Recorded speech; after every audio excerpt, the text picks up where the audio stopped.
Padre Celestial, te damos gracias por el grato privilegio de encontrarnos en tu casa en tu santo sábado. Te pedimos, Señor, al abrir tu palabra en esta mañana, que esa palabra que tú inspiraste hace tanto tiempo pueda hablarnos hoy. Pedimos, Señor, que nos despiertes de nuestro letargo espiritual y que nos ayudes a ver que muy pronto, más pronto de lo que pensamos, Jesús vendrá. Te damos gracias, Señor, por prometer estar con nosotros y gracias por escucharnos, porque te lo pedimos en el nombre precioso de Jesús nuestro Salvador. Amén. Quiero repasar un poco porque constituye la base fundamental de nuestro estudio de esta mañana. Hablamos en cuanto al profeta Elías. Y repasando nos dimos cuenta que el profeta Elías de la Edad Media no podía ser el profeta Elías en persona porque él fue llevado al cielo. Jezabel, la enemiga de Elías, que está en la iglesia de Tiatira, no puede ser Jezabel literal, porque Jezabel literal había muerto 1100 años antes de esto.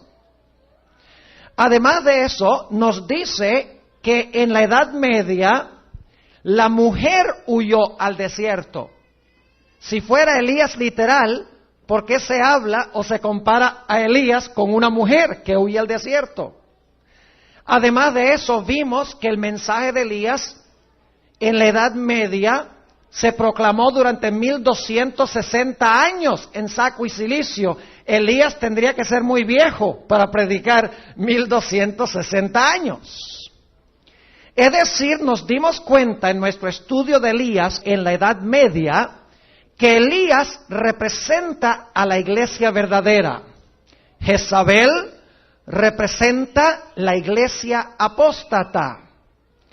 Quien fornica o fornicaba con los reyes de la tierra durante la Edad Media, imponía la observancia del día del sol, el domingo como día de reposo, introdujo la idolatría en la iglesia e introdujo también la doctrina de la inmortalidad del alma.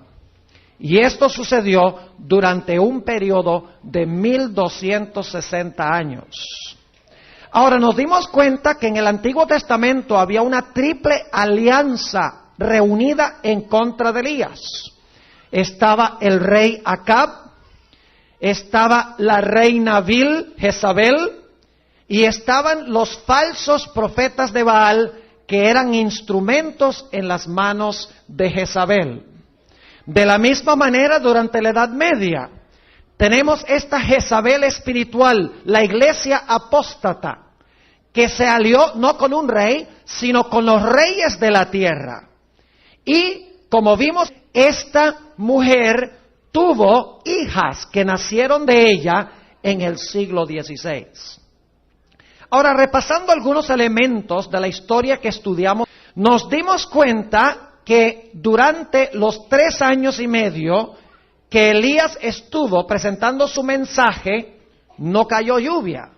Vimos que en Apocalipsis también dice que mientras los 2 testigos estaban dando su mensaje, cerraron el cielo para que no cayera lluvia. Es decir, había una escasez del Espíritu Santo durante las edades oscuras. Nos dimos cuenta que la apostasía en el Antiguo Testamento duró 3 años y medio. En Apocalipsis dice que el cuerno pequeño, la bestia, también gobernó 1260 años o tiempos y la mitad de un tiempo. Nos dimos cuenta que en el Antiguo Testamento Elías fue culpado por las calamidades que habían. Lo mismo en la Edad Media. El pueblo de Dios fue culpado de los problemas que había en la sociedad. Nos dimos cuenta que en el Antiguo Testamento había un remanente fiel, 7,000 que no habían doblado la rodilla a Baal, pero estaban en la minoría.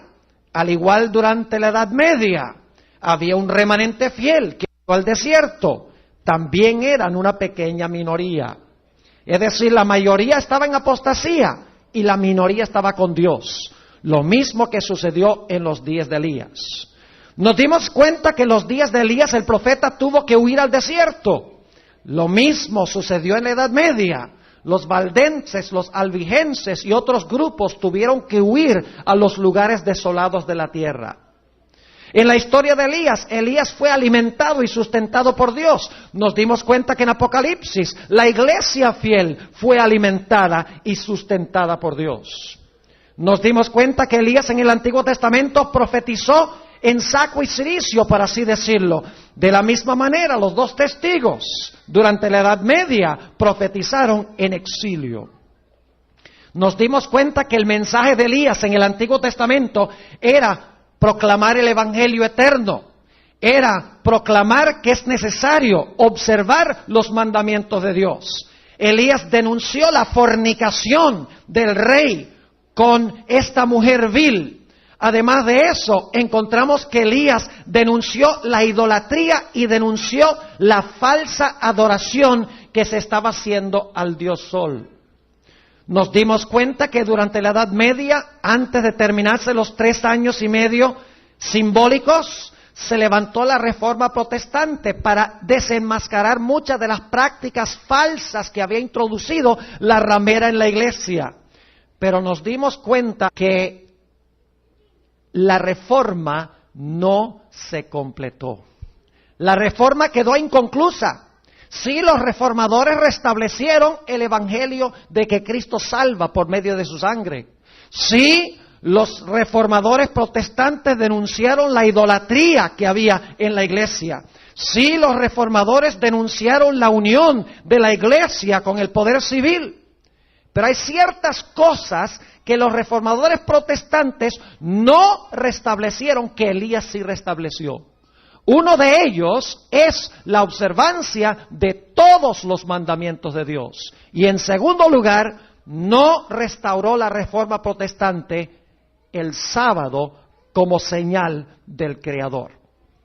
Por esa razón, nosotros hemos de esperar otro Elías que complete la reforma que quedó inconclusa al concluir el período de la Edad Media en la Reforma Protestante.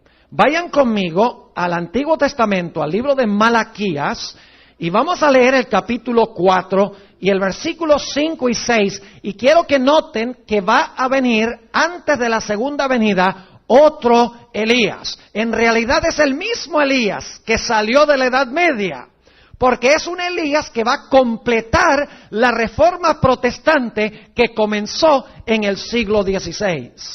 Dice en Malaquías 4 y el versículo 5 lo siguiente: He aquí, yo os envío a Elías, el profeta, antes que venga el día de Jehová grande y terrible. ¿A quién va a enviar Dios antes del día de Jehová grande y terrible? Va a enviar a Elías. Ahora yo pregunto, ¿este es Elías en persona? No, porque Elías está ¿dónde? En el cielo. Ahora quiero que noten lo que va a hacer este Elías según el versículo 6. Él convertirá el corazón de los padres a los hijos y el corazón de los hijos a los padres, no sea que yo venga con destrucción y hiera la tierra. Es decir, Dios promete antes de la segunda venida de Cristo enviar a Elías para tornar los corazones de los padres a los hijos y de los hijos a los padres. Ahora escuchen lo que les voy a decir porque es muy importante. El libro de Malaquías nos indica que este mensaje va a ser el último mensaje que se va a proclamar en la tierra antes que Cristo venga.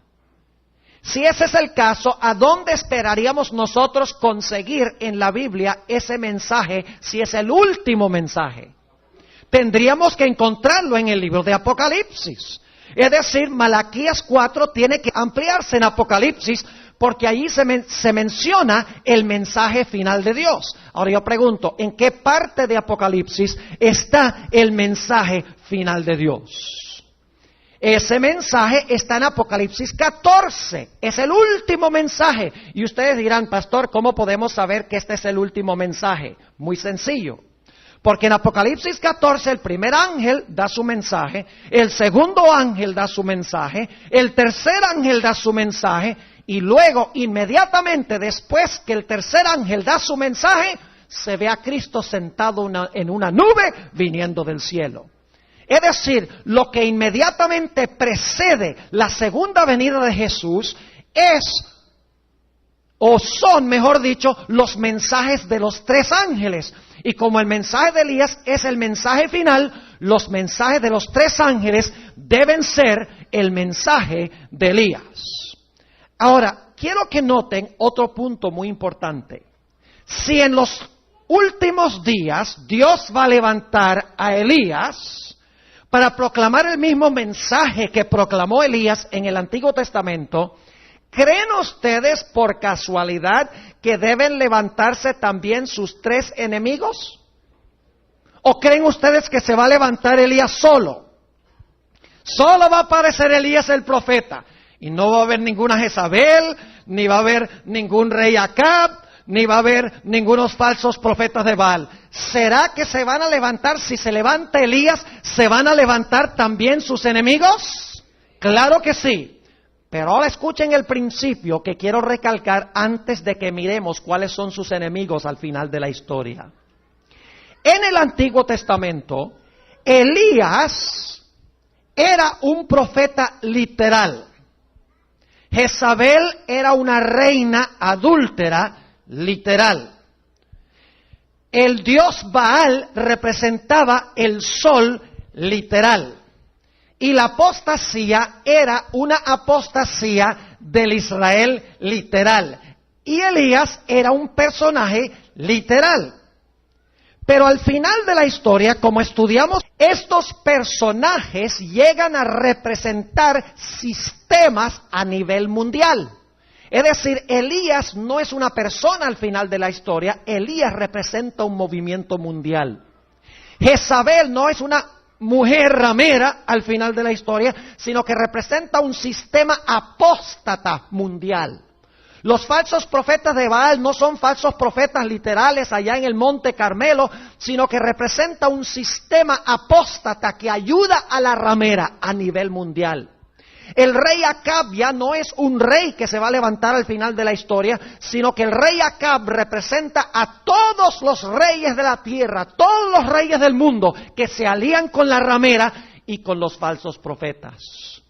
Es decir, como en estos días Israel es mundial y espiritual, lo mismo se dice de los enemigos de Israel, la ramera, el rey y los falsos profetas. Ahora, como vimos, el mensaje de Elías se va a proclamar a toda nación, tribu, lengua y pueblo. ¿Realmente podría una sola persona proclamar el mensaje de Dios a toda nación, tribu, lengua y pueblo? ¡Claro que no! Es decir, el mensaje final de Elías lo proclama es un movimiento mundial, porque la apostasía también es una apostasía mundial. Ahora vamos a notar en Apocalipsis el capítulo 17 el cumplimiento final de esta historia. Apocalipsis el capítulo 17, y no vamos a poder estudiar todo este capítulo, pero vamos a estudiar lo que está directamente relacionado con lo que hemos estado mencionando durante esta semana. Apocalipsis 17 y el versículo 1. Y vino uno de los 7 ángeles que tenía las 7 copas, y habló conmigo diciéndome, ven acá, y te mostraré la condenación de la ¿qué? De la grande ramera. Esta es la Jezabel final en Apocalipsis 17.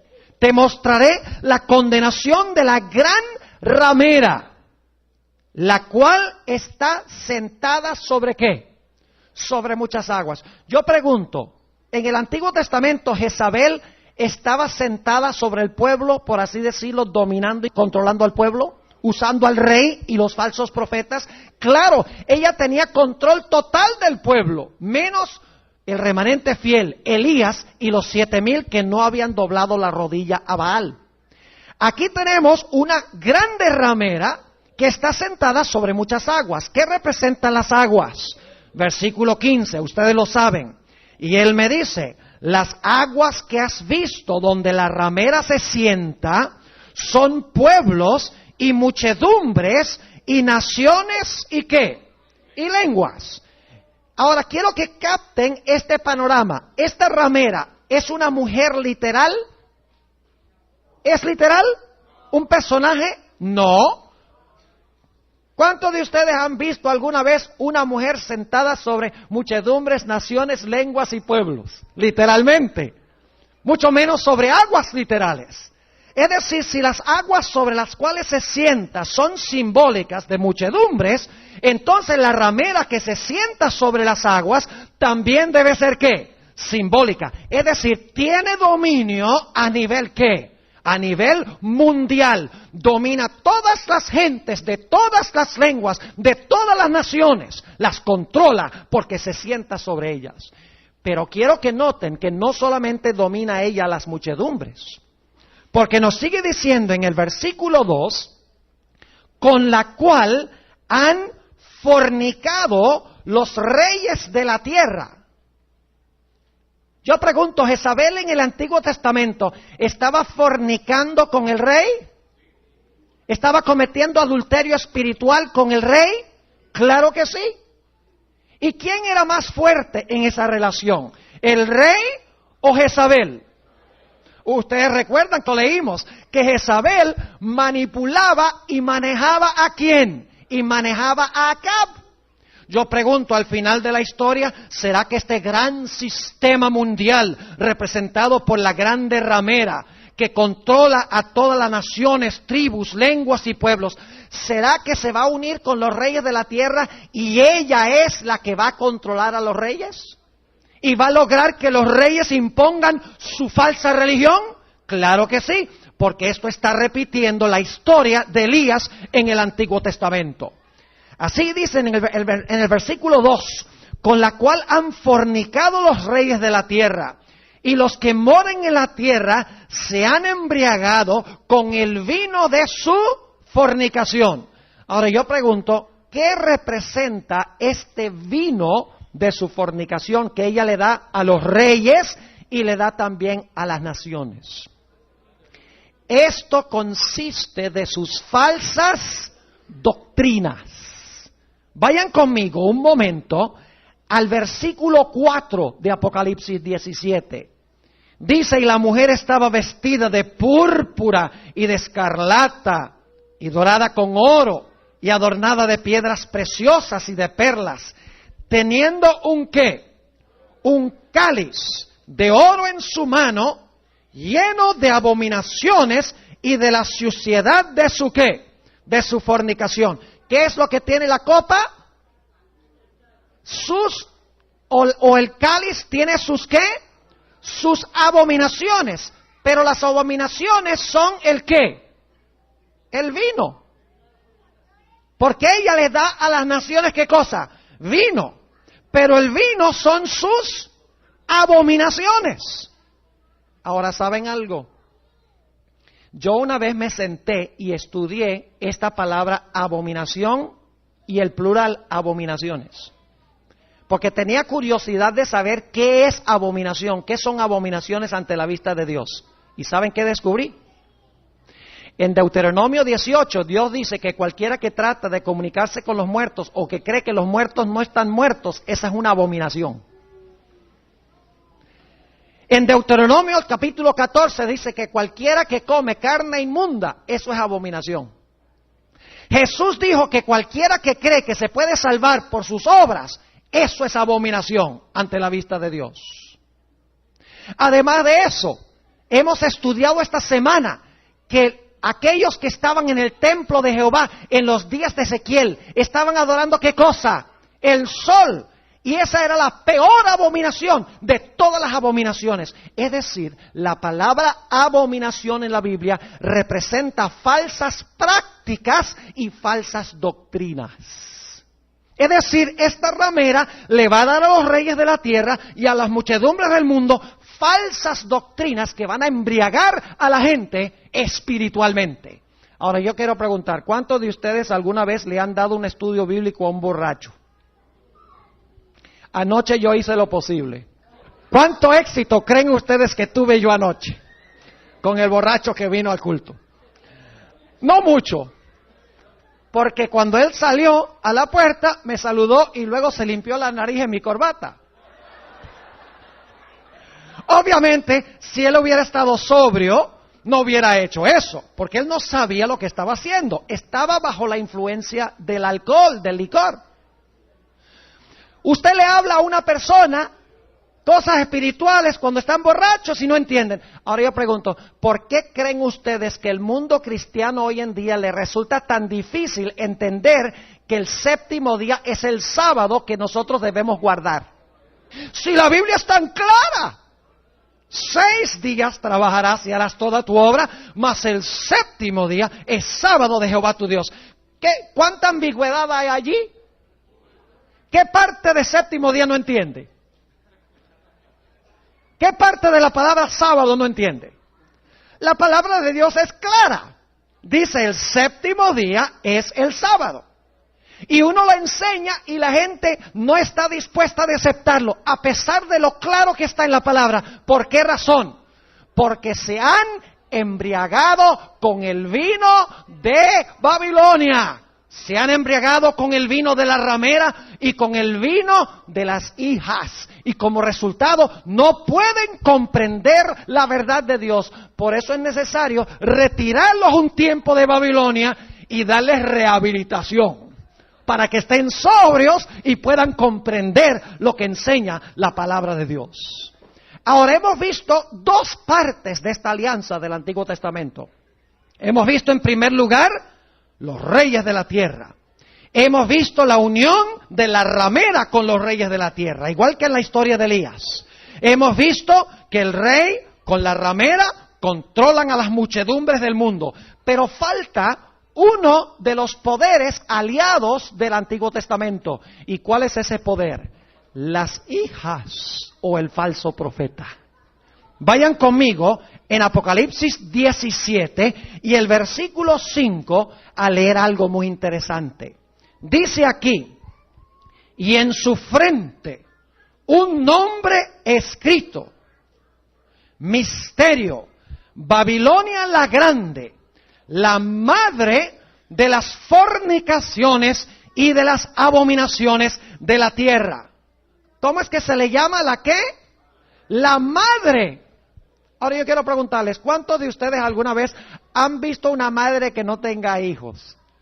¿Alguien conoce una madre que nunca tuvo hijos? Y ustedes se sonríen y dicen, pero qué cosa tan ridícula. Yo conozco mujeres que no tienen hijos, pero no conozco a la primera madre que no haya tenido hijos. Es decir, esta ramera también tiene ¿qué? También tiene hijos. Ahora yo pregunto, ¿están viendo ustedes aquí la repetición de la historia que vimos durante la Edad Media? En Apocalipsis 2, habla de Jezabel la ramera. Fornica con los reyes de la tierra. Nacen de ella ¿qué? Hijos o hijas. Además dice allí que Dios le dio tiempo a esta ramera para que ¿qué? Se arrepintiera. No se arrepintió, se cerró la puerta para ella. Y luego, ¿qué dice de los hijos de ella? Dice que ellos también serán ¿qué? Serán muertos por Jehová. Es decir, se está repitiendo la historia de Elías y según vimos en Tiatira, hay un remanente fiel que no sostiene la doctrina de esta ramera de Jezabel. Es decir, el plan de Dios era que cuando se levantó la reforma protestante, toda verdad fuese restaurada, viniera 1844 y poco después de eso estuviéramos en el reino, habiendo restaurado toda la verdad de Dios. Pero la reforma protestante se estancó y por eso Dios levantó a la iglesia adventista para completar la reforma que quedó estancada. Ahora yo quiero que notemos también que el libro de Apocalipsis nos dice que como resultado de la apostasía en el mundo va a haber más y más calamidades. ¿Recuerdan que estudiamos esta semana de Mateo 24 que van a venir al mundo terribles calamidades? y rumores de guerras. Se va a levantar nación contra nación, reino contra reino. Va a haber pestilencias, hambres, terremotos, alborotos. ¿Y cuál es el propósito de todas estas cosas? El propósito es culpar a quienes, culpar a los hijos de Dios. Ahora escuchen lo que yo les voy a decir, hermanos y hermanas. Cuando el pueblo de Dios se levante para proclamar este mensaje, la ramera va a estar bien brava. Los reyes de la tierra que se han embriagado con su vino van a estar bien enojados. Las hijas que comparten el carácter de la madre también van a estar bien enojados. ¿Contra quiénes? Contra los hijos de Dios, porque ellos creen que las calamidades que están sucediendo en el mundo se deben ¿a quién? Se deben al pueblo de Dios. Ahora escuchen lo que les voy a decir. Lo que pasó el 11 de septiembre es cosa de niños comparado con lo que viene. Dice la sierva de Dios que la imaginación más fecunda no puede abarcar o entender lo que va a suceder en este planeta. Como leímos en uno de nuestros temas, dice en el conflicto de los siglos, la sierva del Señor, que ciudades populosas antes del cierre de gracia serán reducidas a ruinas y desolación.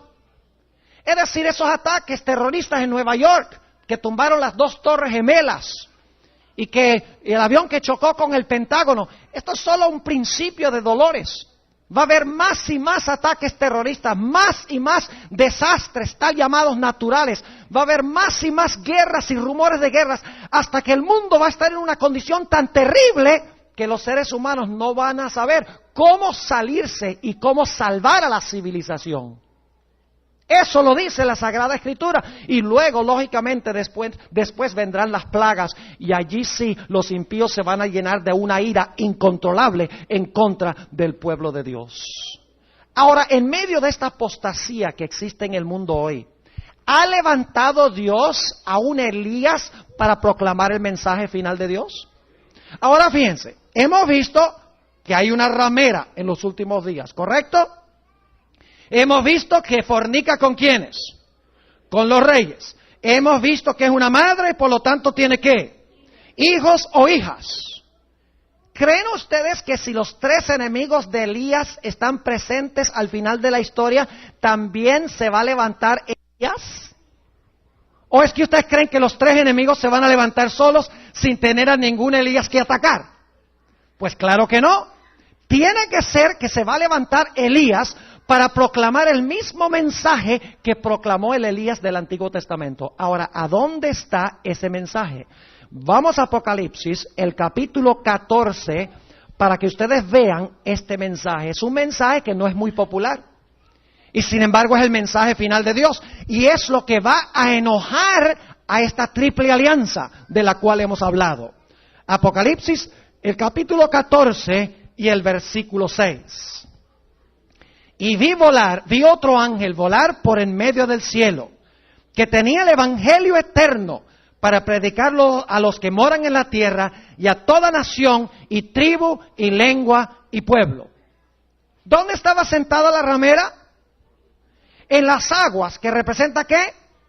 Toda nación, tribu, lengua y pueblo. ¿A dónde va el mensaje del primer ángel?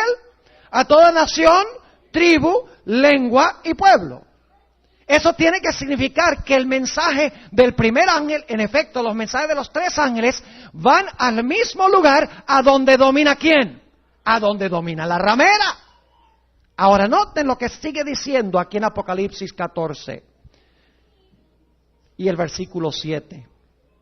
Diciendo en alta voz: temed a Dios y dadle honra, porque la hora de su juicio es venida. Y ahora escuchen: y adorad a aquel que ha hecho el cielo y la tierra y el mar y las fuentes de las aguas. Yo pregunto, ¿el profeta Elías desenmascaró la falsa adoración? ¿Condenó la adoración a Baal, el dios Sol? ¿Y llamó a la gente a adorar al verdadero Dios? Claro que sí. Pregunta, ¿el mensaje del primer ángel hace exactamente lo mismo? ¿Llama a la gente a adorar al Creador? Claro que sí.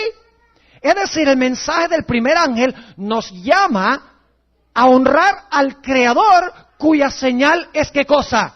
Cuya señal es el sábado. El primer ángel nos llama a guardar el santo sábado. ¿Y por qué el primer ángel va a decir guarda el sábado? Es porque la ramera está enseñando a la misma gente ¿qué cosa? Le está enseñando el vino del error y les está diciendo guarden ¿qué cosa? El domingo. Es decir, hay dos mensajes, el de la ramera y el del Elías final. El de la ramera son sus abominaciones, sus falsas doctrinas, mientras que el mensaje de Dios son los mensajes de los tres ángeles que llaman a adorar al Dios verdadero. Ahora, noten lo que dice en Primera de Reyes, el capítulo 18. Ahorita vamos a volver a los mensajes de los tres ángeles, pero vamos a Primera de Reyes, el capítulo 18, y vamos a leer los versículos 17 al 20. Primera de Reyes 18 y el versículo 17 hasta el versículo 20. Y como Acab vio a Elías, díjole Acab, ¿eres tú el que alborotas a Israel? Y él respondió, yo no he alborotado a Israel, sino tú y la casa de tu padre, dejando los mandamientos de Jehová, no olviden eso, dejando ¿qué?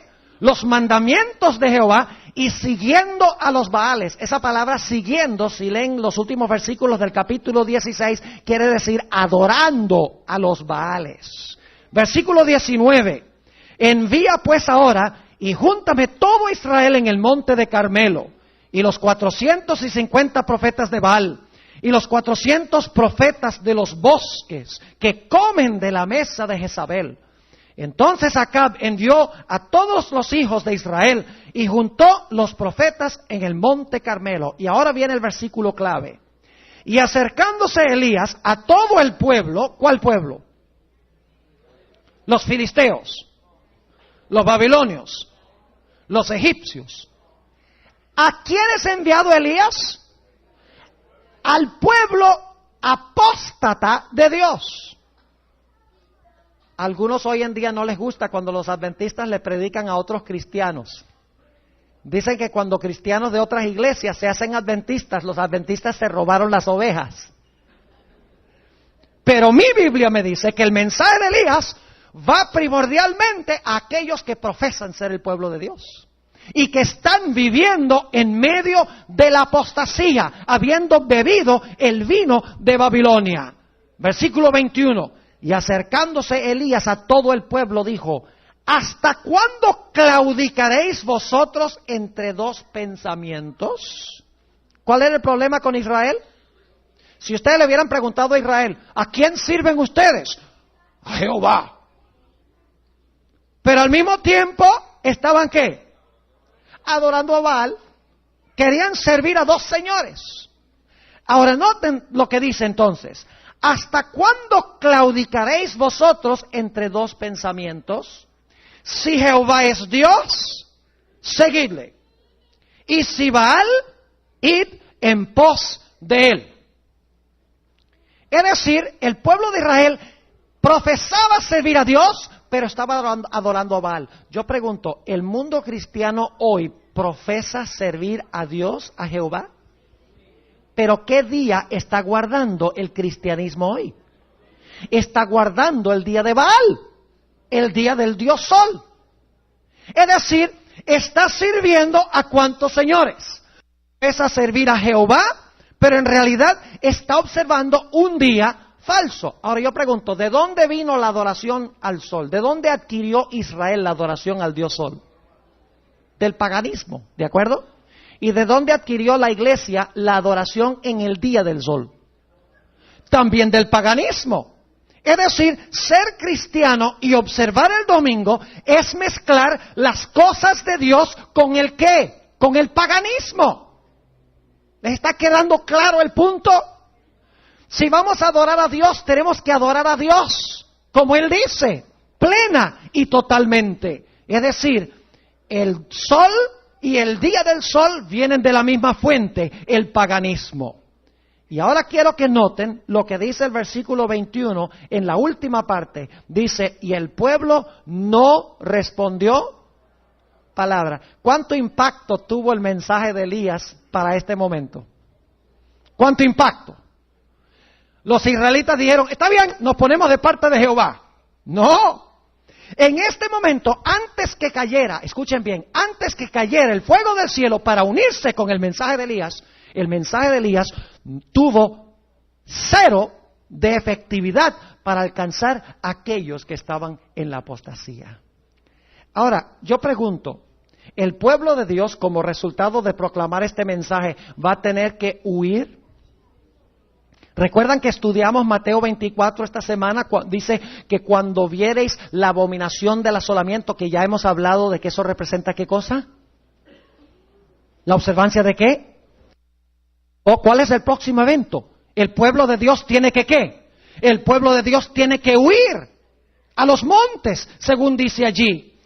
Ahora, yo pregunto, ¿esta ramera al final de la historia es tan sanguinaria como Jezabel era en el Antiguo Testamento? Noten lo que dice Apocalipsis, el capítulo 17, el mismo capítulo que trae a colación esta ramera. Dice en Apocalipsis 17 y el versículo 6, y vi la mujer que, embriagada de la sangre de los santos y de la sangre de los mártires de Jesús, y cuando la vi quedé maravillado de grande admiración. ¿Recuerdan que en el Antiguo Testamento Jezabel masacraba y mataba a los profetas de Jehová?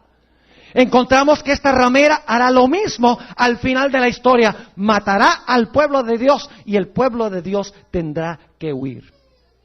Ahora necesitamos movernos rápidamente al evento culminante de esta historia. Ustedes notan que acabamos de leer que cuando Elías le dijo al pueblo, si Jehová es Dios, sírvanle a él, si Baal es Dios, sirvan a Baal, pero no traten de servir a Dios y a Baal al mismo tiempo. Dice la Biblia que el pueblo no le respondió palabra. Pero cuando vino el evento que sucedió en el Monte Carmelo, las cosas cambiaron. Note lo que dice nuevamente en Primera de Reyes. En Primera de Reyes vamos a leer en cuanto al evento que se realizó en el Monte Carmelo. Es una historia fascinante, es una historia extraordinaria. Dice en Primera de Reyes, el capítulo 18, lo siguiente. Y vamos a ir hacia el final del capítulo. Dice en el versículo 36, y como llegó la hora de ofrecerse el holocausto, llegóse el profeta Elías y dijo, Jehová, Dios de Abraham, de Isaac y de Israel, sea hoy manifestado que tú eres Dios en Israel, y que yo soy tu siervo, y que por mandato tuyo he hecho todas estas cosas. Respóndeme, Jehová, respóndeme para que conozca este pueblo que tú, oh Jehová, eres el Dios y que tú volviste atrás el corazón de ellos. Y noten, entonces cayó, ¿qué cosa? Fuego de Jehová, el cual consumió el holocausto y la leña y las piedras y el polvo y aún lamió las aguas que estaban en la reguera. ¿Qué clase de fuego fue este? ¿Fue un fuego potente del cielo para unirse con el mensaje de Elías? ¡Claro que sí! Cuando el fuego se unió con el mensaje, ¿qué sucedió? Noten lo que dice el versículo 39. Y viéndolo todo el pueblo, cayeron sobre sus rostros y dijeron, Jehová es el Dios, Jehová es el Dios. Cuando el fuego celestial se unió con el mensaje de Elías, el mensaje tuvo poder y el pueblo de Israel que estaba en apostasía aceptó a Jehová. Yo pregunto, ¿al final de la historia va a haber la misma reacción? Ustedes conocen el mensaje del cuarto ángel de Apocalipsis, el capítulo 18. Vamos allí un momento. Apocalipsis, el capítulo 18. Esta es una repetición del mensaje del segundo ángel de Apocalipsis 14. Dice en el versículo 1 del capítulo 18, recuerden, este es el mensaje del Elías final. Y después de estas cosas vi otro ángel descender del cielo, teniendo grande potencia, y la tierra fue alumbrada de su ¿qué? de su gloria. ¿Saben que la sierva de Dios dice en el libro Profetas y Reyes que cuando el fuego descendió del cielo, toda la gente circundante pudo ver la gloria como si fuera la gloria del día que iluminaba el Monte Carmelo? Pero aquí encontramos un evento mucho mayor. Aquí se habla no de un fuego que alumbra el Monte Carmelo, sino de un fuego que alumbra ¿qué? Toda la tierra con su gloria. Es decir, el fuego celestial se va a unir con el mensaje divino. Y dice en el versículo 2, y clamó con fortaleza en alta voz diciendo, caída es la grande Babilonia, y es hecha habitación de demonios, y guarida de todo espíritu inmundo, y albergue de todas aves sucias y aborrecibles. ¿A cuánto les parece un buen lugar donde estar? Babilonia.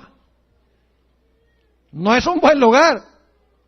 Un lugar a donde es habitación de demonios, guarida de espíritus inmundos y albergue de todas aves sucias y aborrecibles. A mí no me gustaría estar allí. Versículo 3 dice, ¿por qué se ha tornado Babilonia así?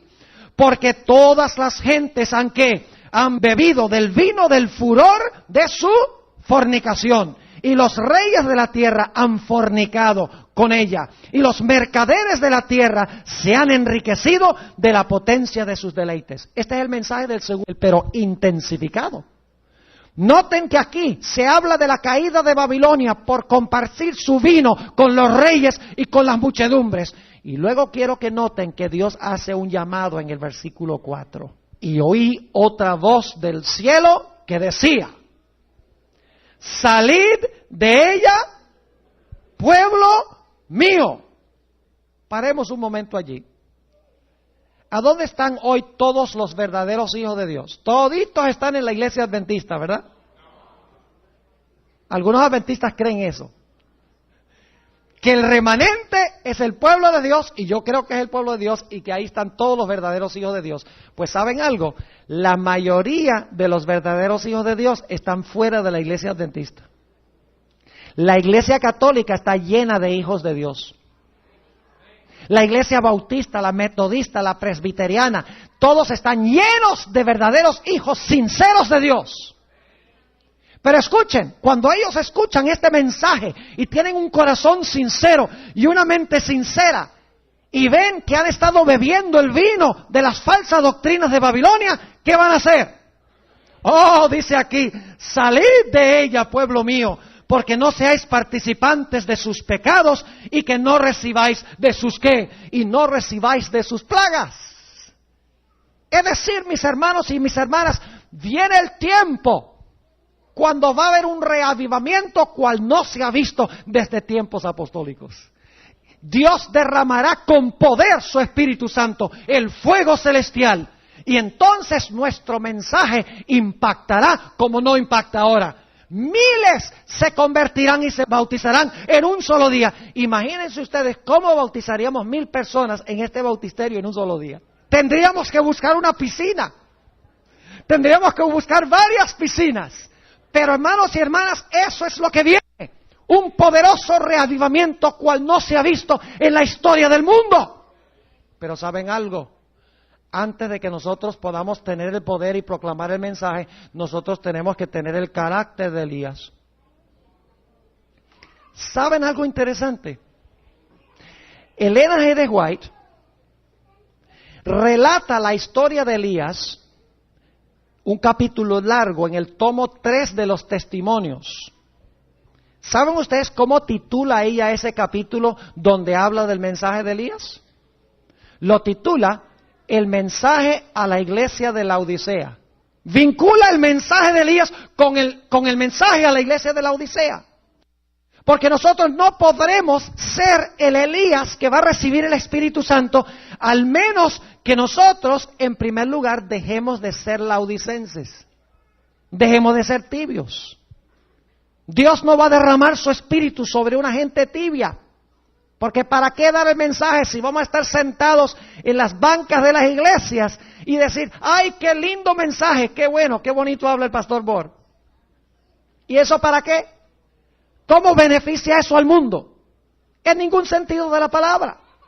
Hermanos y hermanas, necesitamos tener en nuestro medio un reavivamiento, y yo creo que ese reavivamiento viene muy pronto. Pero ahora escuchen bien. ¿Ustedes creen que Satanás sabe que muy pronto va a descender el fuego del cielo para vincularse con el mensaje y que miles y miles de personas van a salir de Babilonia? ¿Ustedes creen que Satanás sabe eso? Claro que lo sabe. ¿Y cómo va a tratar Satanás de contrarrestar ese reavivamiento? Escuchen bien.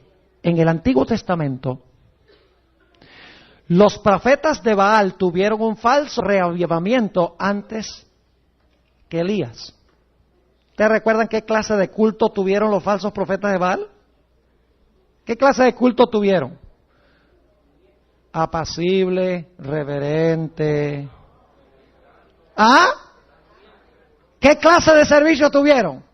Oh, de esa clase de servicio que le gusta mucho a los cristianos hoy en día. Mucha música para poder gritar y para poder saltar y para poder divertirse en la iglesia. Ellos tuvieron un reavivamiento antes que Elías trajera el fuego del cielo. Pero ¿saben algo? Si ustedes leen la historia van a descubrir que los falsos profetas no pudieron traer fuego del cielo. Tuvieron un falso reavivamiento, pero sin el fuego. Pero ¿saben lo que va a pasar al final de la historia? Al final de la historia, el diablo sabe que pronto viene un verdadero reavivamiento entre el pueblo de Dios. Y antes que venga ese reavivamiento, Satanás va a causar en el cristianismo un falso reavivamiento. Y al final de la historia, sí podrán hacer descender fuego del cielo a la vista de los hombres.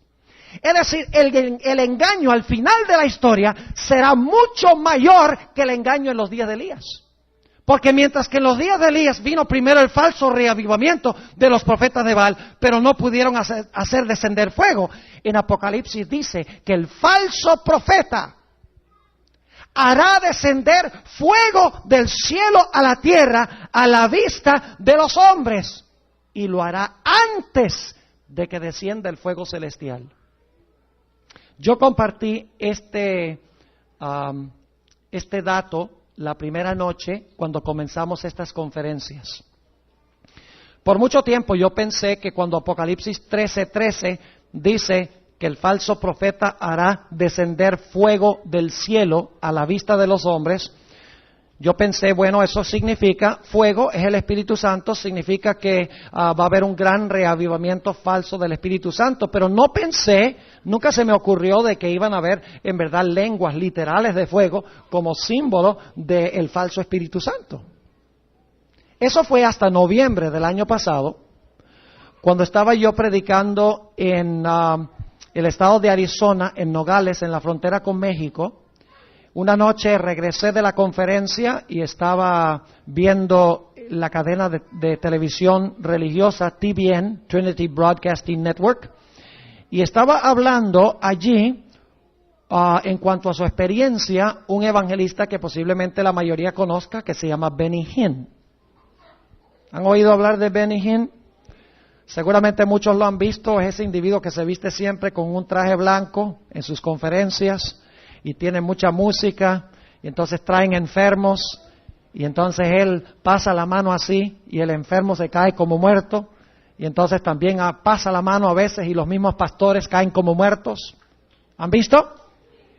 Esa noche estaba hablando Benny Hinn sobre su testimonio personal, y él contó cómo cuando era más joven, antes de ser cristiano, porque él es palestino, antes de ser cristiano, él empezó a tener sueños y visiones.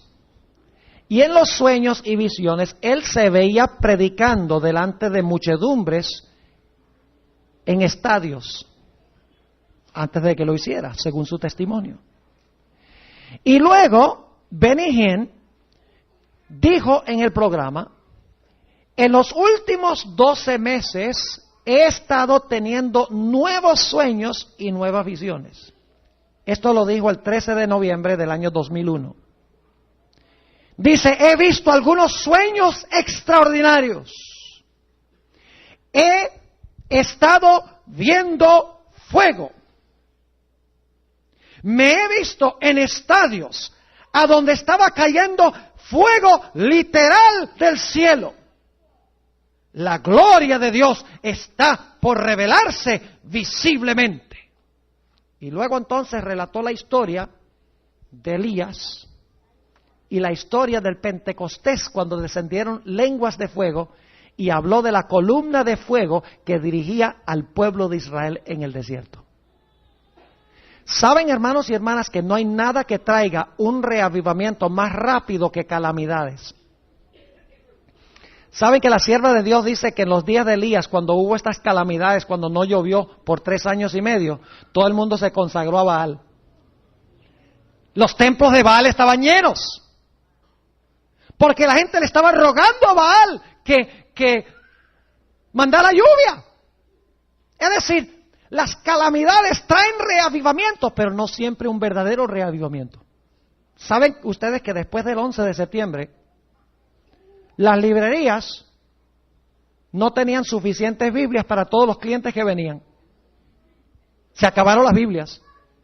Las iglesias, el domingo después de ese martes, estaban mucho más llenas que antes. Y dicen también los dueños de librerías que todos los libros de las profecías de Nostradamus desaparecieron. Porque la gente estaba ansiosa. Es decir, las calamidades traen reavivamiento. Falso y también, ¿qué? A veces, verdadero. Pero la historia de Elías me dice a mí, hermanos y hermanas, que cuando no llovió, hubo este gran reavivamiento de la religión de Baal y sin embargo no cayó ¿qué? No cayó lluvia. Las calamidades siguieron. Y por lo tanto, ¿qué dijeron finalmente los adoradores de Baal, dirigidos por esta ramera y por el rey y por los falsos profetas de Baal? ¿Qué dijeron? Dijeron, la culpa de esto lo tiene ¿quién? Elías. Si podemos echarle mano a Elías y podemos destruir a Elías, entonces Baal, quien está enojado con nosotros, nos va a mandar lluvia. ¿Suena eso familiar? ¿Han leído ustedes El conflicto de los siglos? Donde un cristianismo apóstata, representado por una iglesia, una ramera, con sus hijas y con los reyes de la tierra, gobernando sobre las muchedumbres, como resultado de las calamidades, se van a llenar las iglesias y va a haber este gran reavivamiento falso.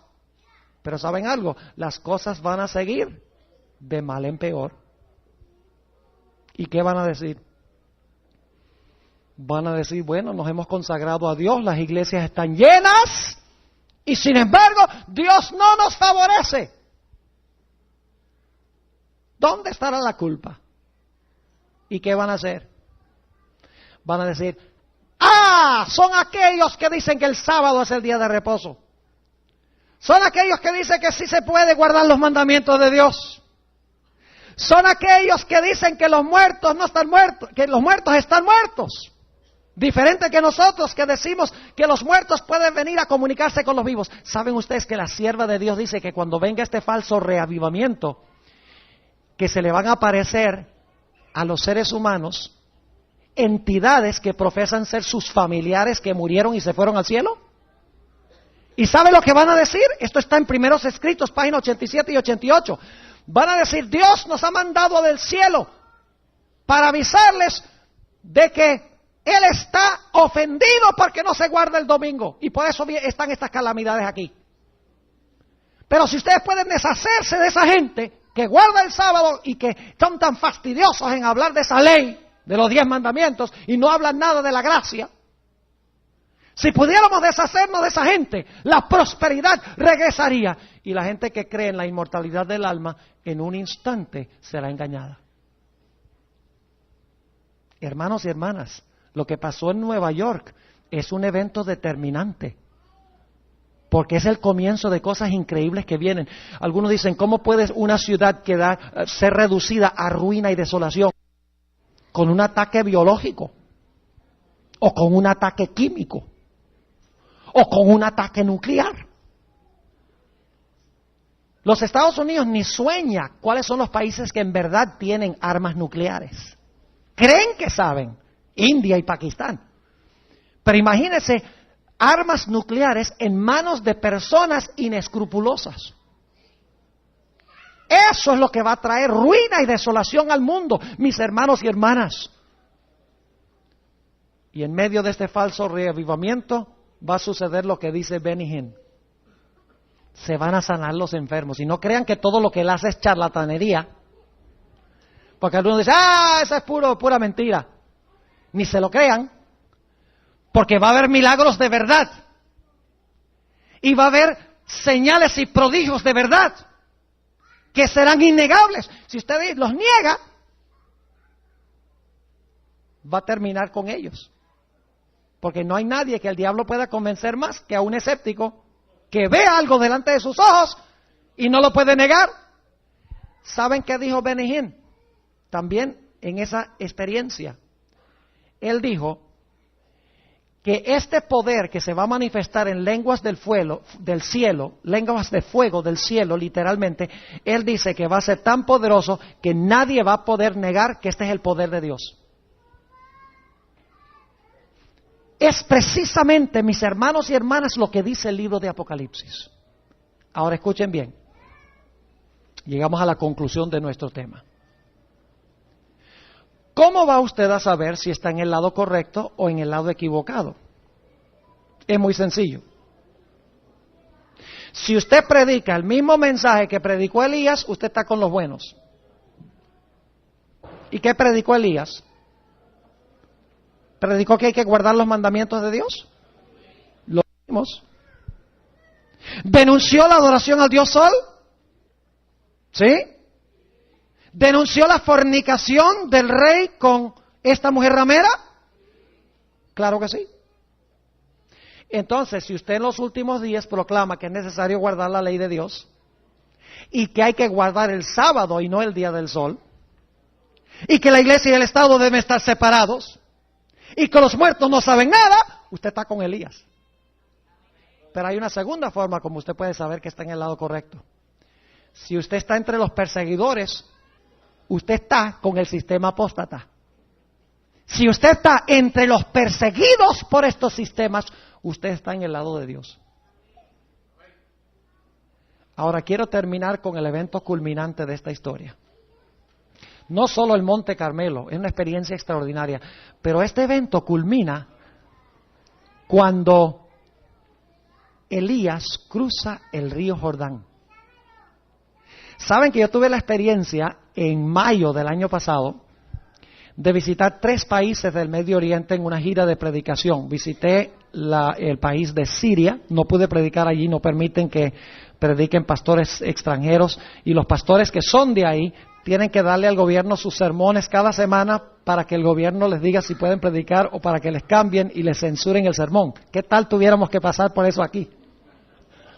No sabemos cuán afortunados somos de vivir en un país libre, a donde yo puedo preparar un sermón y lo puedo proclamar. Pero tuve el privilegio, cuando fui a Jordania, fui a Líbano también, en Jordania tuve el privilegio de visitar el monte donde se cree que Elías ascendió al cielo. Ahora, yo no sé si ese es ese monte específico, pero sí sé una cosa, que estaba en esa región a donde yo estaba. Porque la Biblia dice que él cruzó de Jericó el río Jordán al otro lado. Y donde yo estuve estaba precisamente en el lado oriental del río Jordán, enfrente de la ciudad de Jericó. Y hay un monte ahí que por muchos siglos, por como 2 milenios, ha sido el lugar tradicional a donde Elías ascendió al cielo. Y dicho sea de paso, lo interesante es que desde allí, desde ese monte, el monte de Elías, uno mira en la distancia y ve el monte Nebo de donde ascendió Moisés. Es emocionante, ¿saben? Estar parado ahí, en el monte de Elías, donde se cree que ascendió al cielo, y entonces uno levanta la vista y ve allá el monte de donde ascendió Moisés. Los dos que representan el reino final de Cristo. Moisés, los que mueren y resucitan para ascender, y Elías, los que son trasladados de entre los vivos. El evento culminante, mis hermanos y hermanas, es la ascensión de Elías. Se encuentra relatado en 2 de Reyes 2, no lo vamos a leer porque ustedes lo conocen. cruza el río Jordán. Y cuando está en el otro lado del río Jordán, se ve Jericó hacia el oeste y se ve el monte Nebo hacia el este. De repente la Biblia dice que descendió un carro de fuego del cielo. Y dice la Biblia que Elías se montó en el carro de fuego y fue arrebatado al cielo. Y mientras Elías estaba yendo al cielo, dice que tiró su manto sobre Eliseo. Y desde ese día en adelante, Elías ha estado con el Señor. Hermanos y hermanas, así como Elías fue trasladado al cielo de entre los vivos, aquellos que proclamarán este mensaje celestial, los mensajes de los 3 ángeles, acompañados de la gloria de Dios que viene del cielo, el poder del Espíritu Santo, serán trasladados al cielo sin ver la muerte. Oh, hermanos y hermanas, yo no sé de ustedes, pero yo anhelo que llegue ese día. Yo anhelo estar entre aquellos que tienen el privilegio de proclamar este mensaje en los últimos días. Cueste lo que cueste. No importa que sea difícil, porque después del sufrimiento viene la gloria. Después de la tribulación viene la victoria en Jesús. ¿Ansía usted, mi hermano y mi hermana, de que Cristo venga pronto? ¿Está cansado de este mundo? ¿Está cansada de este mundo? ¿Vivimos como si estuviéramos cansados? Esa es una pregunta muy importante. Yo pregunto, ¿la ropa que compramos demuestra que nosotros creemos que esa ropa se va a quemar pronto? Ahora me estoy metiendo en terreno peligroso. Yo pregunto, ¿los automóviles que compramos para manejar demuestran que creemos que Cristo viene pronto? ¿Saben algo? Ustedes no necesitan un Mercedes-Benz para llegar de San Juan a Mayagüez. No necesitan. Un Chevrolet los lleva igual. Y les quiero hacer una sugerencia. Y digo Mercedes, pues ojalá que aquí nadie tenga un Mercedes, porque aquí sí es verdad que voy a estar en problemas. O tal vez Dios lo inspire para que lo venda y se compre un Chevrolet. Esta es mi sugerencia, hermanos y hermanas. Si usted tiene un dinero suficiente para comprarse un Mercedes, le hago una recomendación. ¿Por qué no se compra un Chevrolet y lo que hubiera gastado en el Mercedes se lo da a la iglesia? Donde está tu tesoro, está tu corazón. Las casas donde vivimos demuestran que creemos que Cristo viene pronto. Los muebles y los juguetes que compramos demuestran que creemos que Cristo viene pronto.